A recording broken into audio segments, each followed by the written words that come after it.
Welcome back to All Things Mysterious, where we discuss true crime, supernatural, and why Chesters suck. I'm Matt. And I'm Jordan. We hope you enjoy the episode.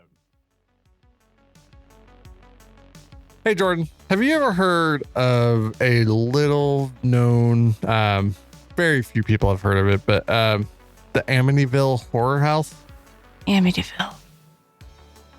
You know, it kind of rings a bell. I mean, they only made like 3 or 4 blockbuster movies. I feel like books. maybe I have.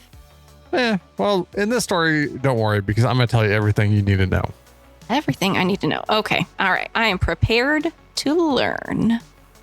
We are going to delve in deep into the darkest corners of the infamous house on 112 Ocean Avenue.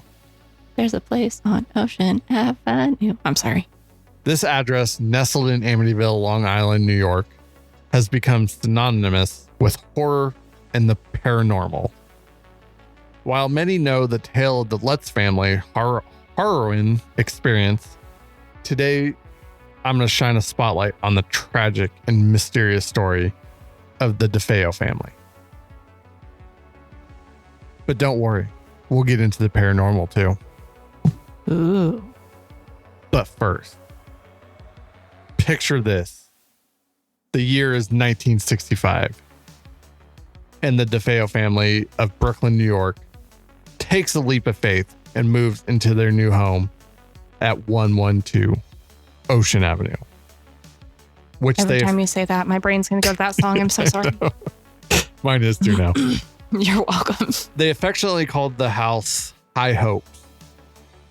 Well, that's going to be a letdown, I feel like. However, Jordan, not all was well within the house. Really? And their problems were far from paranormal.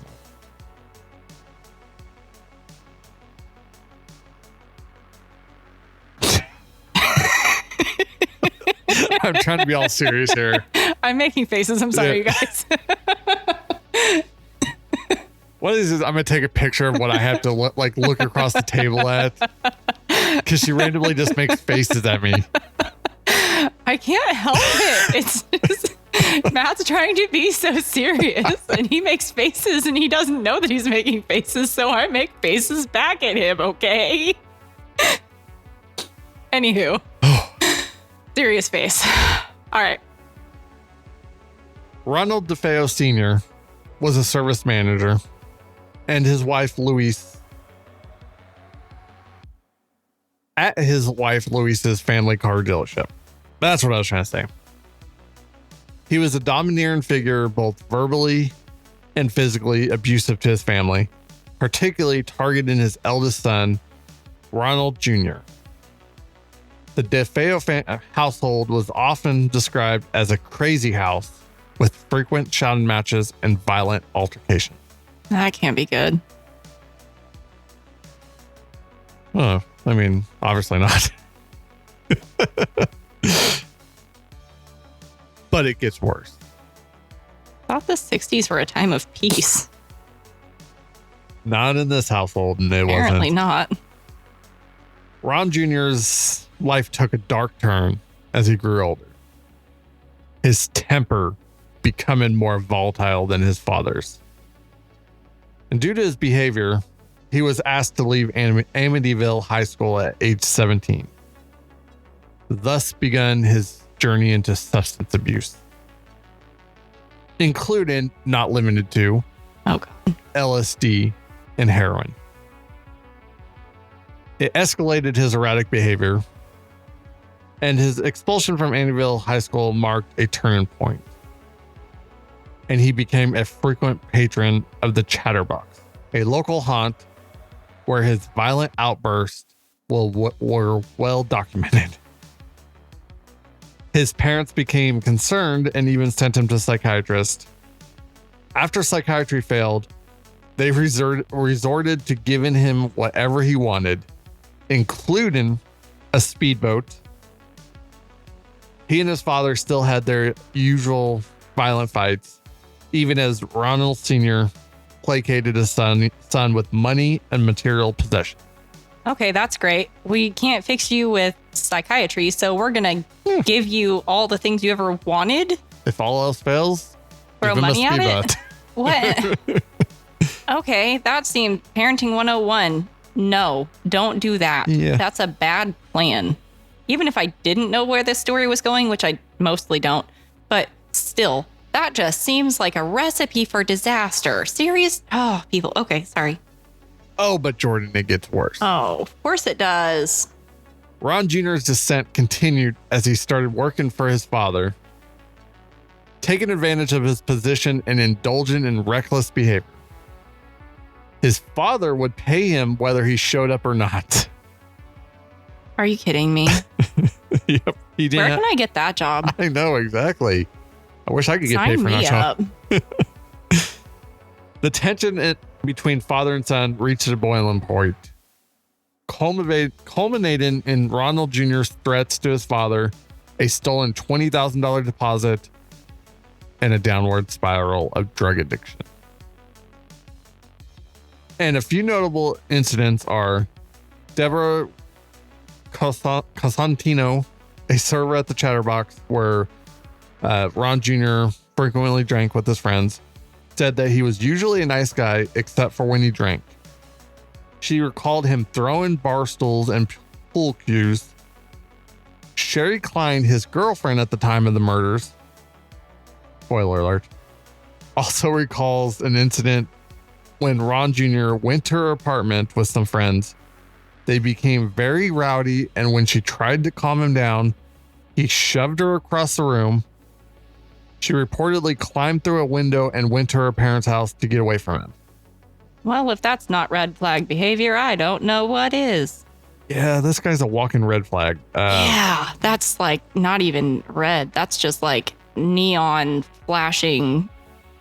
Yeah, and You need to be away from people. I think Flag. this is probably the first time that we agree.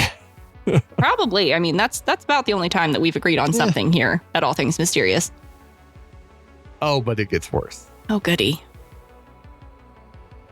Neighbors described an incident with a woman named Miss Nemeth.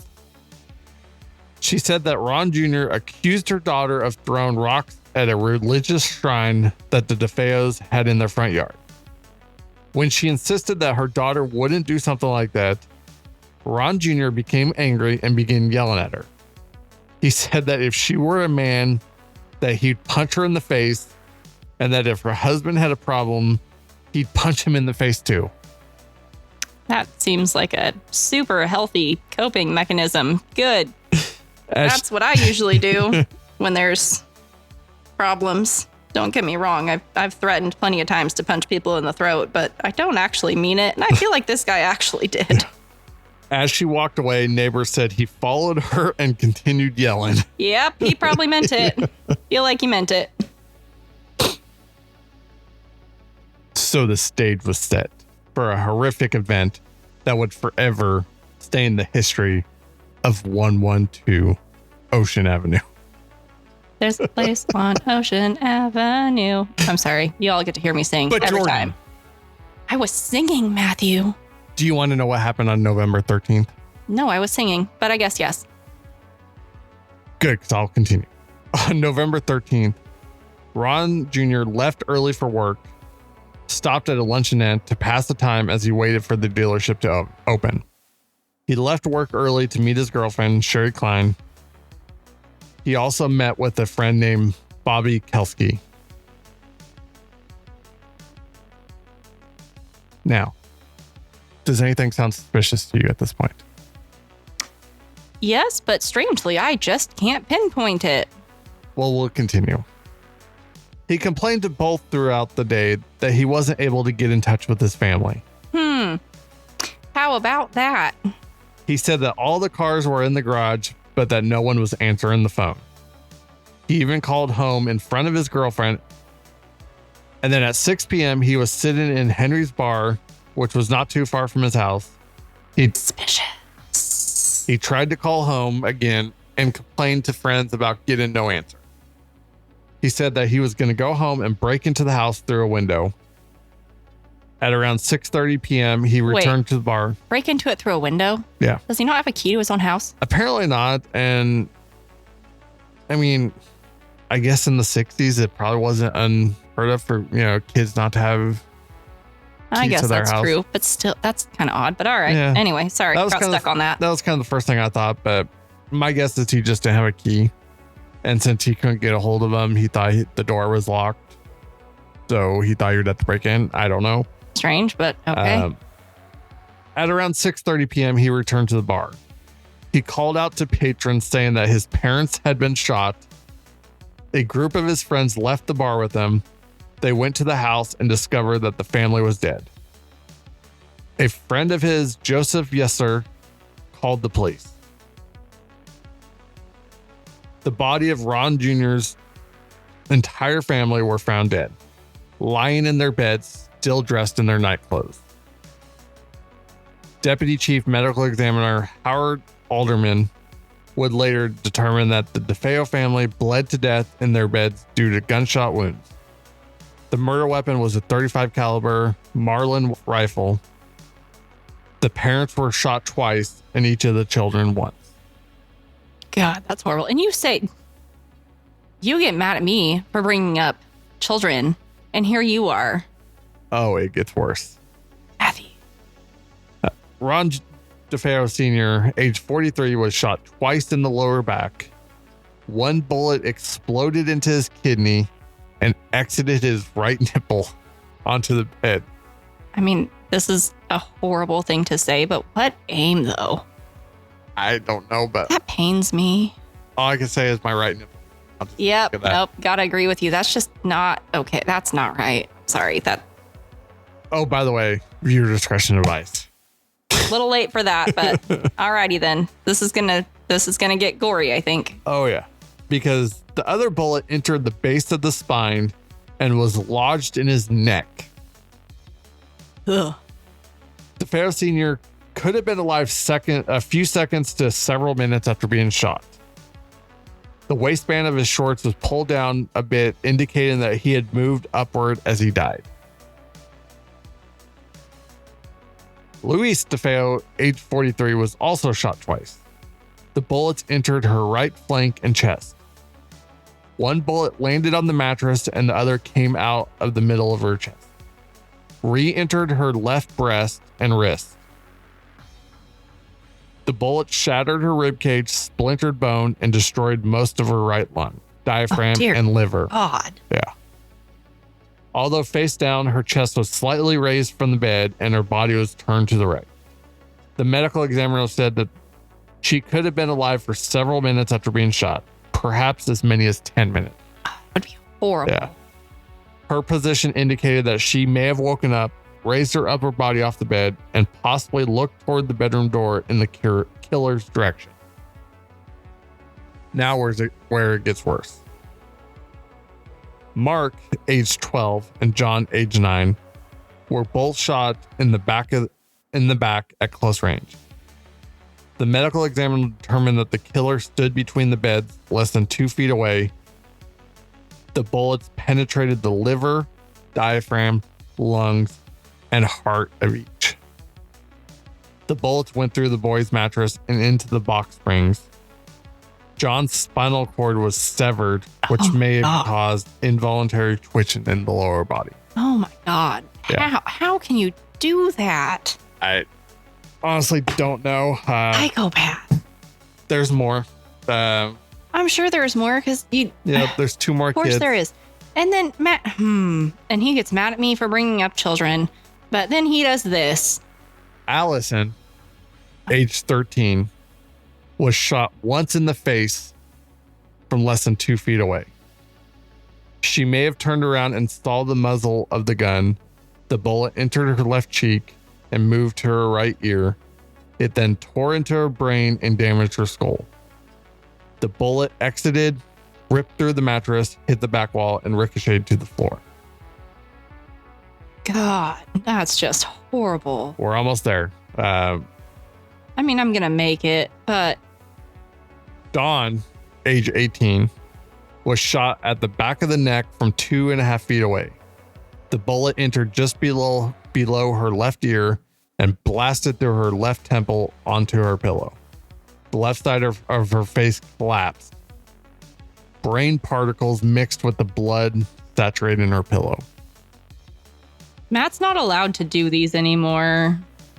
This is what happens when I get revenge. This is, Matt's not allowed.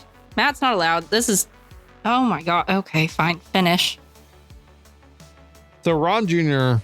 told the police that he stayed home from work the day before with an upset stomach. He said that he watched a late night movie, Castle Keep, starring Burt Lancaster, if you're interested. Never heard of it, honestly, but Nope. I'm sure they were super thrilled about being, Mentioned. in the Amityville house. But he said he fell asleep around 2 a.m. in the TV room. He woke at 4 a.m. with pains in his stomach and said that he saw his brother Mark's wheelchair outside the bathroom door. His brother had broke his leg while playing football, so he had to use a wheelchair. He said that he saw the bathroom light on from under the door and heard the toilet flush. He said that he was well rested from the day before, so he decided to go to work.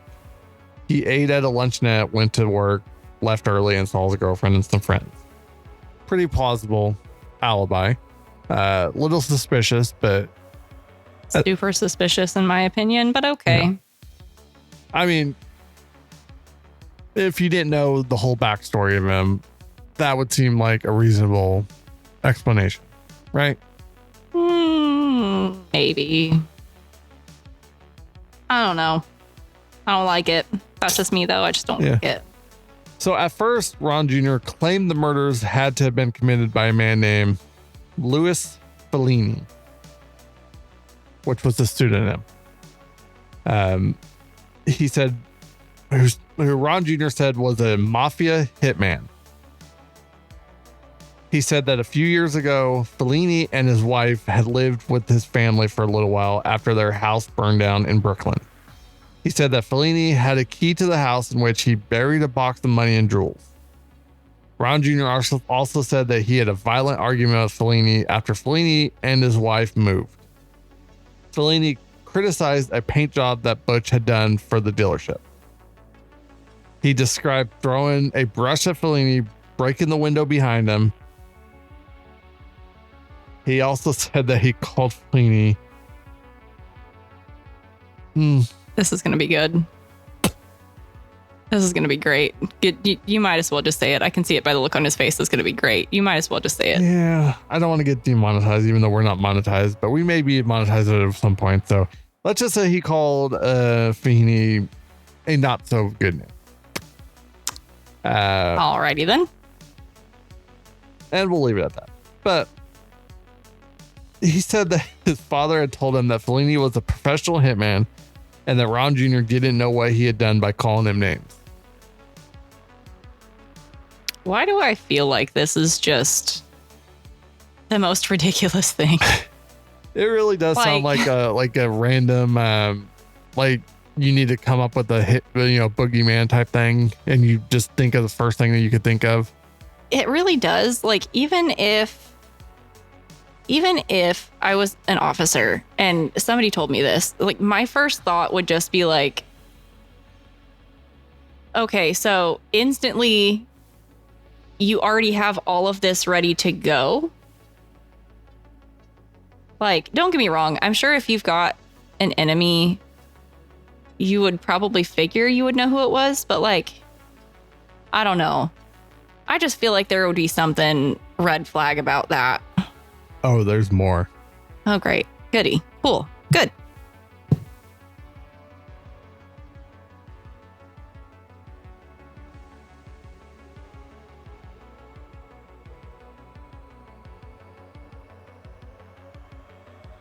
Ron Jr.'s grandfather, Michael Brigante Sr., arrived on the scene with his son-in-law, Vincent Hershida. They were both asked about Ron Jr. and Fellini. His grandfather said that he knew Fellini and that he was a great guy. He said that he didn't know where Fellini lived and didn't know his phone number. He's described as seeming insulted when asked if he thought Fellini committed the murders. When asked about his grandson, Brigante said that he was a wonderful grandson and that he was very proud of him. Again, he's described as insulted when asked if Ron Jr. could have committed the murders. That's funny. Procida didn't know who Fellini was, but said that he knew that Ron Jr. was involved with drugs. Procida didn't think Ron Jr. was capable of murdering, of committing the murder. We've got a nice little stack of red flags that would say otherwise, but okie dokie. So in an interview years later, Ron Jr.'s friend, Barry Springer, not related to Jerry Springer, said that at the time of the murders, Ron Jr. had been using drugs for 5 years and that the drugs were taking their toll on him, making him dangerous. Neighbors describe him as a wild teenager who was not all there. They thought he did commit the murder, obviously. Now going back to the night of the murders. Samesies, but okay. Yeah. As police continued searching the Defeo home, they found the .35 caliber Marlin rifle. It wasn't among the firearms in Ron Jr.'s room, but in a separate box with the .22 caliber rifle. Investigators learned that Ron Jr. was a gun buff and that in the weeks leading up to the murders, he was looking to purchase a silencer. Oh my God. Yeah. Wait a second. So if you're going to be why? Just be smart. If you're going to be stupid, be smart about it. Yeah, but this is the 60s, so you can't really look on eBay or, the dark web. So. That's entirely fair, but don't keep the same gun in the freaking house, you idiot. Yeah, that part didn't make sense. But maybe bury that shit in the yard. Maybe it's an expensive gun. I don't know. Freaking bury it in the yard or I don't know. Move it somewhere that's not the freaking house or something. I don't know. That's not smart. He was described as not being all there. So, he doesn't sound like the brightest. Obviously, but Jesus, that's just, listen, I understand. And there may be a reason. Of course, there's a reason. Of course, Matt thinks there's a reason. But still, I'm just saying, listen, I know that I'm not a murderer. I'm not that kind of person. But I've looked at true crime. I'm big into the true crime stuff. We all know this. I typically do more true crime episodes than Matt does. And seeing as all the gore he just described, I think I'm going to probably take them over from now on. But I'm just saying, if you're going to do something like that, maybe do smart things and hide the evidence. I don't know. Anyway, I'm sorry. I'm done. Are you done? Yeah, I'm done. Are you sure? Yeah, for the moment. I'll probably start again, but for the moment, I'm done. So after finding the murder weapon, police focused their investigation on Ron Defeo, obviously. That's good. Police questioned him again. He continued to insist that they needed to find Fellini. When he was asked if he ate dinner with the family that night, they found his attitude toward his family wasn't that of a grieving son and big brother. He had said that he didn't eat dinner with his family that night. When asked why, he said that it was because his mother, Louise, was a lousy cook and that she made some brown shit in a bowl for a dinner that he wasn't going to eat. When asked about his family, he had nothing nice to say. He described his brothers, Mark and John, as fucking pigs. Okie dokie then. And mind you, we're just going to add to some... Yeah. Add to that pile of red flags real quick. This is beyond red flags. This is literally probably hours after they found the bodies. Maybe not even hours. Oh, it was my God. Right after they found the bodies. And he's describing his brothers and his mom, God's sake, man. Yeah. Self-preservation. You have zero of it. Do you know why he called them fucking pigs? Oh, God. This is going to be bad, isn't it? It's hilarious. Oh, no. He said that he shared a bathroom with them and that they left it a mess, usually with toilet paper hanging out of the toilet and shit on the back of the seat. Well, you know, that's kind of fair in that case, but still. Still. How do you think he thought of his sister, Dawn? Well, I'm going to assume he didn't like her probably because he didn't seem to like anybody. And as you remember, Dawn was the 18-year-old. Right. Trying to keep track of that. Okay. Yep.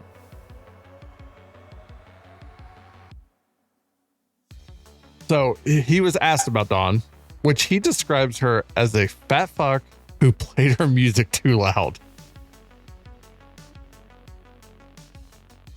Again, I will say it. Self-preservation. He had zero. Come on, dude. Like, oh my God. Have some freaking just common sense.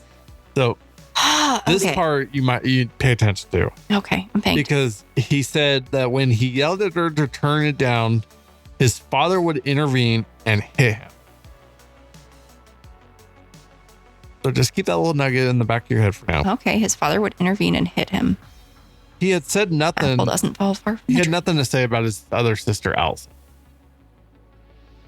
Meaning he probably liked his sister, Allison. Well, I mean, he didn't hate her, which is I mean, Apparently. he still shot her, so. I don't know. I don't even know what to say about that. I don't even know.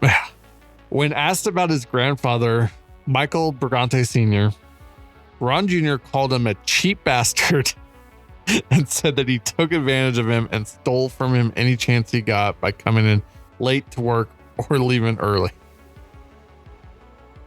What in the...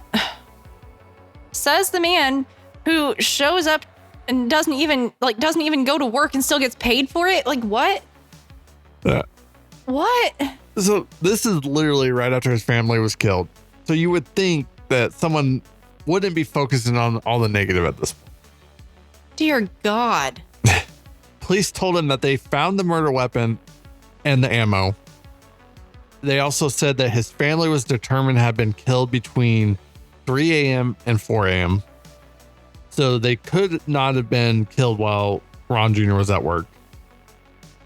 He then told him one of many stories of what happened that night. One of many? Oh, God. So he had said that Fellini and an accomplice murdered his family and forced him to watch. Investigators then asked if he was forced to take part in the murders. They asked if the two men forced him to get his hands dirty, so to speak, and kill one of his family members.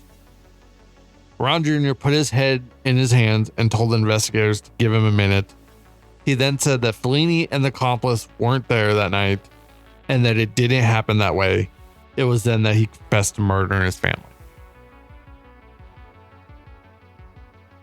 But why? But why did he just cave? Something ain't right. Yeah. It's not like he feels guilty about anything. No. And that's what comes interesting about so during his trial, his defense tried to argue insanity with Ron Jr. It's not like he's sane in the head, so fair. Ron Jr. alleging that he heard voices and felt possessed. However, he ultimately confessed to the murders, earning himself a conviction of 6 counts of second-degree murder. His change in narrative from blaming his mother to his sister Dawn only deepened the mystery. Whatever happened that night was taken to Ronald DeFeo Jr.'s grave. He passed away on March 12th, 2021, at the age of 69. And an unrelated note, that's the year that that's the age I want to die, by the way. Why? I know. It's such a cool number. Of course, Matt. You're such a child. I really am. Why do... Never mind. He was... I know. I can't with you. I'm trying to be serious now. Serious. He was still incarcerated at Sullivan Correctional Facility in Fallsburg, New York, when he died.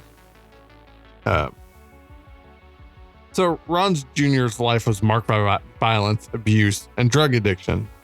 turbulent upbringing and the toxic environment within his family may have played a role in the horrific events of that fateful night. But as the years pass, questions about what truly happened in that house linger, along with the memory of the Defeo family and their ill-fated high hopes. Yeah, there were no high hopes in that house. No. Now, let's kind of fast forward a few years. So, although the brutal murders were sensational in their own right, it wasn't until the house was purchased by the Lutz family that the home haunted its way into infamy.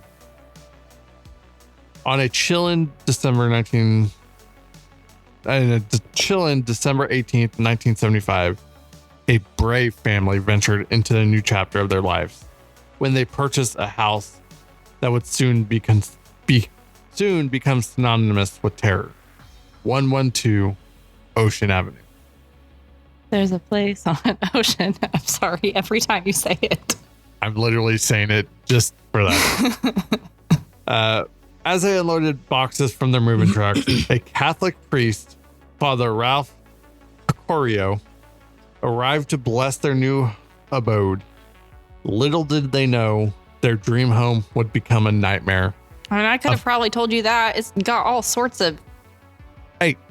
What? Let me finish my sentence. No, because I can just... Okay, fine. Stop. Their dream home would become a nightmare of epic proportion. Okay, now you... I could have told you it was probably a bad idea. Listen, this is how all horror movies start. Some stupid white family is like, oh, look at this house. It was such a good deal, honey. And like, look at all of the hauntedness of this house. And then the white lady is like, look at all the charm. And everyone else is like, this is a horrible idea. And then the white lady's like, no, it just needs some love. No.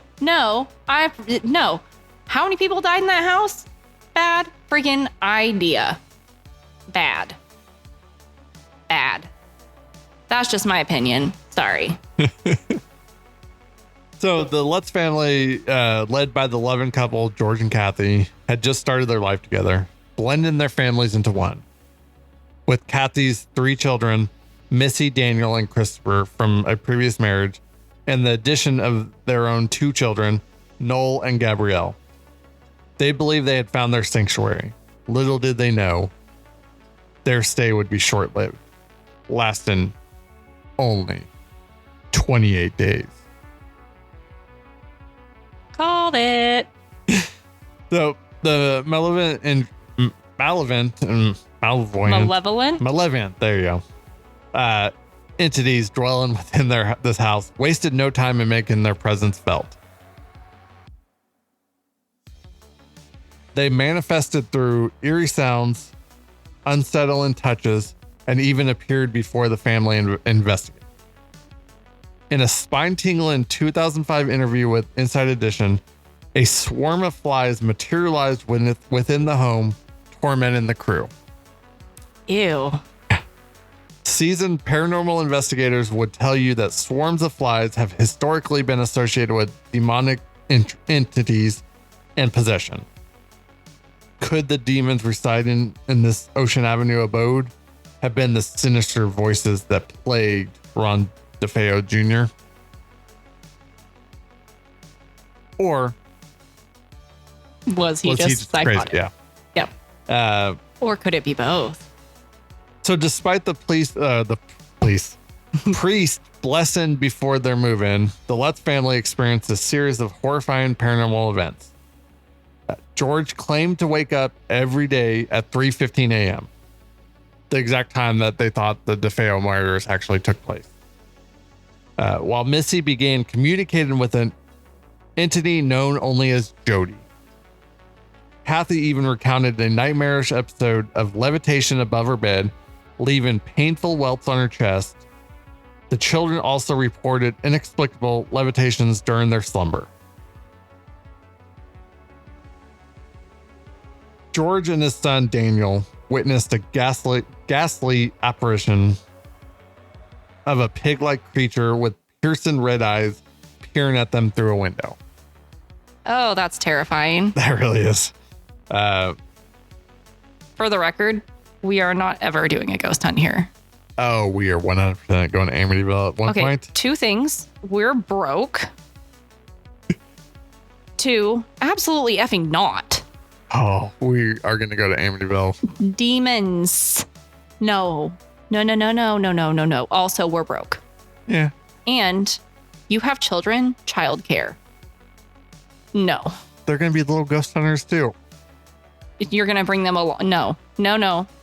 You could just see little Bailey with the little camera on her chest. She'd probably be less fearful than me. She would. She would. She'd be braver. She'd be like, let's do this. And I'd be like, no. Oh. Aunt Jordan's going to be like running in terror. She honestly would. Brooklyn would be like you. She'd be scared. Yeah. No, me and Brooklyn, we're going to chill out in the car. And you and Bailey can go. It'll be a great time. And me and Brooklyn are just going to chill and hang out. It'll be great. Yeah. Bailey would literally go like be the first one in each room. Yeah, she freaking would. And no, we're going to hang out. We're going to chill in the car and we're going to eat snacks and not be in the lion's den. Thank you. And just think when you're sitting out in the car, a pig-like creature will look at you through the window. Yeah, freaking might. You know what we're going to do? We're going to leave you there. I will YouTube or Google or whatever how to hotwire a car and get the F out of there. I can just see you on YouTube searching how to hotwire a car quick. I don't care. I will figure this out. Watching a 20-minute video as a pig creature is watching you through the window. Don't care. I will figure it out. We will get out of there and go. And I will be screaming and I will be panicking. But A, number one, I'm going to keep your kids safe. B, I'm going to keep me safe and we're going to get out of there. Just so you're aware. Also, you'll hear my screams inside. Probably my heartbeat too inside, but you know what? No, it's fine. Oh, this is going to be great. I can't wait. Continue. So on January 14th, 1976, the Lutz family could bear the terror no longer. After enduring a night too horrifying to recount, they abandoned their home with all their belongings, never looking back as they fled to safety. As their car sped away, the entities watched from the windows, their grip on the house unrelenting. So now let's get into the some of the investigations. One of them, the most notable one, by Ed and Lorraine Warren. Have you heard of them? I feel like I have. They're probably the most. Do they have like a paranormal like group name, or is it just Ed and Lorraine Warren? They're basically the grandfather of paranormal investigation. I feel like I've heard of them before. Yeah.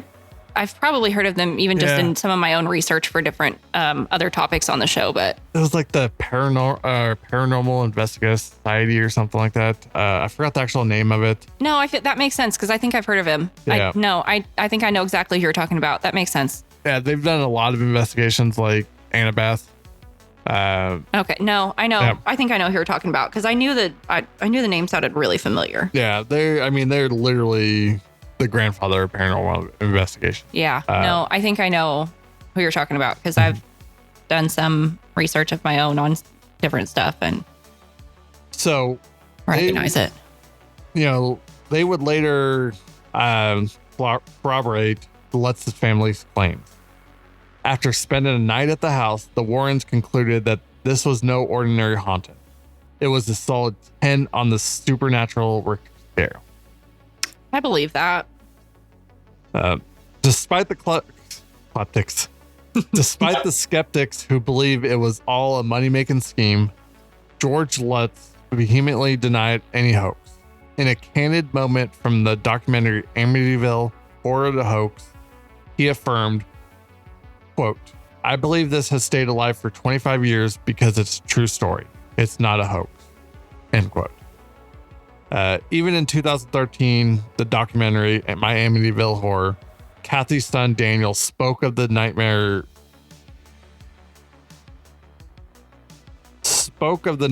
that continues to haunt him. And he was how old when? It doesn't. He was pretty little though. Yeah, he was a little kid. I vaguely remember him being. I think he was one of the younger kids. That's what I think. That's what you said. I don't remember. But he blames the house for the torment he endured. And if you're skeptical, consider this. Both Kathy and George took polygraph tests to prove their honesty about the house's horrors. And they passed with flying colors. I mean, all that means, though, is that they believed it. True. Don't even get me started on polygraph tests. Those are like the worst, most unreliable test in the world. They are. But take it for what it is. I mean, it's evidence that at the very least they believe what they said. It's obviously not a purposeful hoax, if you will. That's fair. Now, there could obviously be other things, but in February 2017, the Amityville house was sold to an undisclosed buyer for just over $600,000.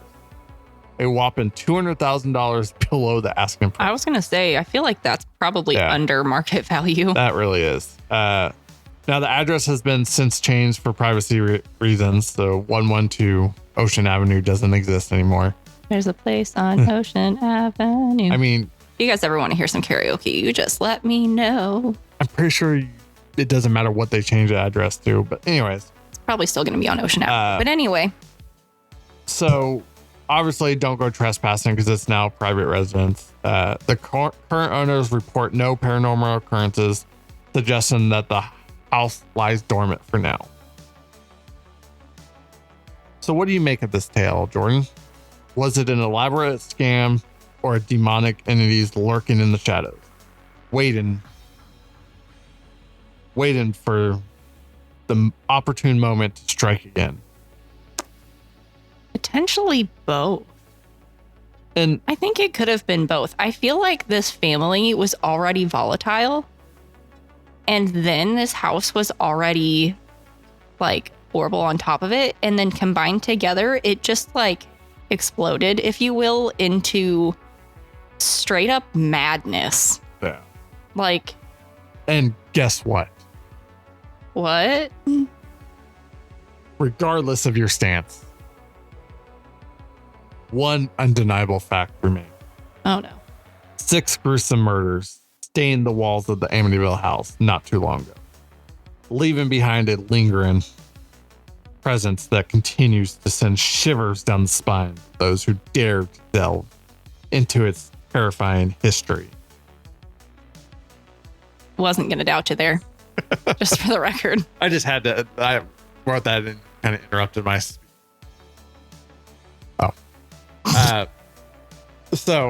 But Amityville is like such an interesting story to me. Do I believe that it's haunted? I mean, I think a lot of the paranormal, especially from there, because it is probably one of the most famous. A lot of the stuff from the movies are kind of, obviously. I'm sure it's amped up for the movies too. Like everything in the movies is turned up a few notches. But I mean, 6 people were murdered gruesomely in that house. There's got to be something, I don't know if it's demonic or if it's just, the spirits of the family who, Well, and it could be both. Yeah. Like I said, like, what if it was just both that came together? Like, the family was already pretty volatile. Like I said, like, the father already was hitting Ron Jr. Yeah, Ron Jr. He was already hitting him, and he already had some major personality issues and substance abuse issues on top of that. And they obviously weren't the greatest parents on top of just the abuse in general. Yeah. So what if there was already some paranormal activity there? And we already know that typically paranormal activity just loves to make things more unstable. Yeah. They kind of seep into it, if you will. So what if they just latched onto that and then latched on to Ron and just made everything 100 times worse? Yeah. And I mean, it's hard to say. And now it's even more haunted. Yeah. Oh yeah. I mean, the fact that Ed and Lorraine Warren, kind of corroborated the story. I mean, granted, even in skeptic circles, they're not necessarily the most reliable. But whether what you believe in them or not, they really are the, founders of modern, paranormal investigations. Well, they are. And I mean, you're going to come across that in any paranormal anything. Mm-hmm. Every paranormal anything is going to come with skeptics, regardless of anything. Oh, yeah. There's going to be people who say that if you find a picture of, a ghost or an apparition, there are going to be people out there who tear it to shreds, saying that it's photoshopped, it's a shadow, it's a trick of the light, it's a malfunction of the camera. Everyone has some sort of excuse for anything paranormal that pops up that is anything that, excuses the paranormal, when most of us who truly believe that it is actually the paranormal out there. Oh, yeah. And, I believe in the paranormal to an extent. I do believe that there are a lot of hoaxes out there and a lot of people just making stuff up, basically. Oh, I'm with you too. I'm sure there's a bunch of tourist traps and stuff too. Oh, yeah. But I've seen a ghost, full body apparition. Like, it was the freakiest thing I've ever seen. Was it Fred? No. You've seen Fred too. Yeah, but he was just a shadow. That's like a shadow person, which is really weird. But no, well, I'll quickly tell the story about the first ghost I ever saw. Very fast story time. So here in town, we got a hospital called Freeman Hospital. Yep. Been there many times. Before the remodel, before they changed everything, you used to go in the door, go down a long hallway, take a right, and then right on your left was some elevators that went down to the bottom floor. Yep, I remember. You actually basically went in on the second floor. Yep, and then you kind of went down to the first. Yeah. Yep. Which was where like ICU and all that stuff was. Mm-hmm. So my dad, when I was, this had to be back when I was 10, 11 years old. My dad was in the ICU. So me and my mom were there visiting him, So we leave the ICU. It's probably 9, 10 o'clock at night, really late, not many people in the hospital. We start walking to the elevator. There's this gentleman in front of us wearing completely normal clothes. I mean, he definitely like older, like style clothes. Like he like kind of had like a trench coat style thing going on. Okay. That's like fair. An older style coat and a hat. But other than that, like completely normal. I mean, you wouldn't even think twice about him. You might think, hey, he's wearing old style clothes. Right. Looks kind of odd, but all right, whatever floats your boat. So anyways, he's in front of us. The elevator doors open. He walks in. Elevator doors close. We're steps behind him, so we hit the button to open the elevators. Elevator shuts, and no more than it shuts, we push the button and it opens back up. No one's in there. Yeah, that's a little creepy. Yeah, and I mean, looking back on that story, the time leading up to it, you wouldn't have thought anything was wrong. Because, I mean, it just looked like a normal dude. He looked at us, had a normal face. Like, there was nothing like, he was just a normal guy. Yeah, just another person at the hospital going to see whoever. Yeah. And he just walked into the elevator. And now the only thing that I can say that's weird, like, looking back on it, was the fact that he kind of just seemed to appear. Like, he wasn't in the ICU, really down in there. Most in that hallway was just secure hallways, so you couldn't really go any further than the waiting room. No, it wasn't built like that. Yeah. So he kind of just like appeared. Interesting.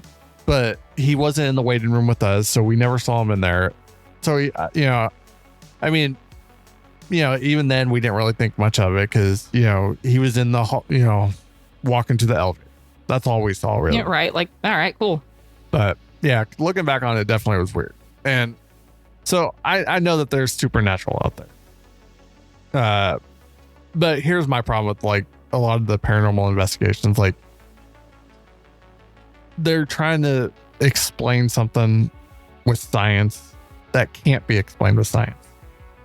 I actually have to agree with you on that because I don't think there's a lot of things that science can explain when things are paranormal. I mean, the word itself says things aren't normal. So how can you truly explain that with science? I mean, you can, the science explains the natural world. Mm-hmm. It doesn't explain the supernatural world. Now, I will say that like a lot of the paranormal stuff is like really entertaining. I think a lot of it is evidence of paranormal, but it's not, it's not like you're going to be able to find exactly what paranormal, activity is. Right. At least not with science. I mean, we may find out one day, but I've got my own theories that we may go into another podcast, but it's just, I definitely believe in paranormal, but I definitely believe that a lot of them are probably hoaxes. This one, I don't necessarily think it's a hoax, because they really didn't. I mean, they did obviously benefit a little bit financially with this. I mean, a little bit, but they still lost like $200,000 on the house. That's a big financial loss. Oh yeah. I mean, I feel like if they truly wanted to, they probably could have ended up marketing it maybe as a paranormal something or another and maybe made something off of it. But still, I mean, if they really, really wanted to make something off of it, they could have gone that route probably. But still. Mm-hmm. So, I mean, don't know. I believe in the paranormal. I'm kind of with you in the fact that there's plenty of people that are not plenty of people, but plenty of places that are going to fake it, exploit it. But I don't think that every single place is that place. I really don't either. But definitely Amityville is one place I'd like to visit. Well, I'm not going to go. Yes, you're right. You just don't know yet. But yeah, that's all I got today. It was a great story. It really was. It's interesting, especially here, because really makes you think. I've heard a lot about the Amityville house. Obviously, I've seen all the movies. Great movies, by the way. I've actually seen one of them, believe it or not. Really? I actually have. Which one? And I didn't. Oh, God, I don't remember. I was like 15 years old when I saw it, if that helps you.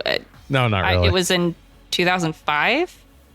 Well, I mean, I don't know. Whichever one came out around that vicinity was that. Probably the remake then. It was probably a remake. Yeah. But anyway, I didn't sleep for like 3 days. So. But it's definitely really, and I'll be honest, before I did this story, I didn't know a whole lot about the Defeo family. I've heard of obviously the Amityville and the hauntings and all that stuff, but it's really interesting to kind of hear the history of the house and kind of understanding what I do happened. Too. And anyways, on that note, I will leave you guys with one thing, and I'll leave Matt with it as well. There's a place on Ocean Avenue. I really, really, really, really, really was hoping you were going to say fuck Chester. No, you guys get karaoke today. You're welcome. Jordan, guess what? Matthew. Guess what? No, I'm not saying it. Guess what? No, guess what? No. Guess what? There's a place on Ocean Avenue. Fuck Chester. Matthew. Goodbye and have a good night.